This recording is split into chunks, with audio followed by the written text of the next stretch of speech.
Skont Simon Busuttil, ir-rapport tal-Kummissjoni Ewropea dwar Għawdex kien imissu ppublikaħ dan il-Gvern. Dan minkejja li r-rapport tlesta lejn l-aħħar ta' Ottubru tal-2012 u nżamm moħbi minn Amministrazzjoni Nazzjonalista. Ftit tal-ġimgħat ilu Simon Busuttil qal li ma kienx jaf b'dan ir-rapport. Jiena ma nafx li ma rapport qed jgħid.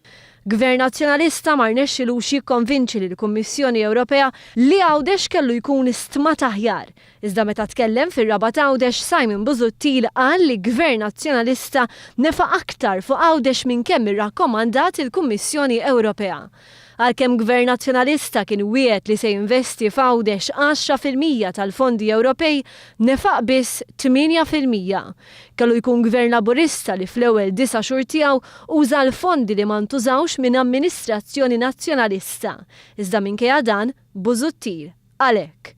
M'għandniex minn xiex nibżaw, m'għandniex minn xiex nistħu, għandna biss biex inkunu gburin. Għandna biss biex inkunu gburin.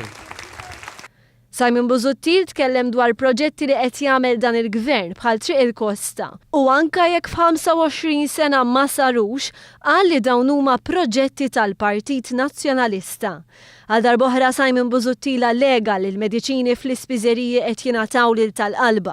Akkuża li ilha li ġiet imxejna mill-Kamra tal-Ispiżjara u mill-GRTU li ddikjaraw li qatt m'għamlu akkużi li kien hemm każi ta' diskriminazzjoni politika fit-tqassim tal-mediċini.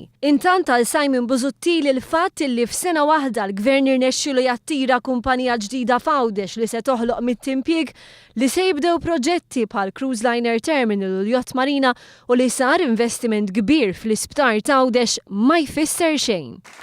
Mill-Partit Laburista xejn! Xejn!